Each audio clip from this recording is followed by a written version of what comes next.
আঙ্গো দাদারা ছিল অনেক, আঙ্গো বাপেরা ছিল অল্প, আর আমরা যারা ব্রাজিল ফ্যান তাগো আছে সাগুয়া ভরা গল্প। যাও মনা মুতি আসি হুতি যাও, আর কোনো সুযোগ নাই। রাস্তার ভিতরে বাড়িতে পাইতাম না, এখন পোলা পানি দেখলে বলবো ভাই আপনার 3 পিস কই, ভাই আপনার 3 পিস কই। আগে ডাকতো 7 আপ, এখন ডাকবো 3 পিস। মানে বেজ্জতি করবি, এরকম করি বেজ্জতি। তাদের ঘরের মাটি একটু নিজেদের ইজ্জতটা রাখতে পারলি না ভাইয়া।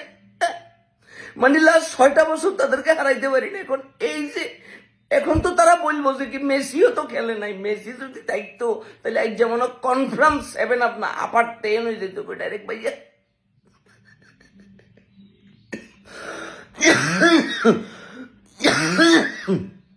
এই বেজ্জতি লই আর কদিন থাকবো ভাইয়া, এমনি করি বেজ্জতি করে দিবি। আরে বেটা মেসি সহ যদি 3-4টা গোল খাইতি তাহলে একটা কথা ছিল। মেসি সারা এমনি করে আঙ্গো প্যান্টটা খুলি আমাদেরকে পথে পথে করে দিছে। আর্জেন্টিনার ফ্যানদের জন্য তো আমি এখন ফেসবুকে আসতে পারতাম না। বিদায় পৃথিবী, বিদায়।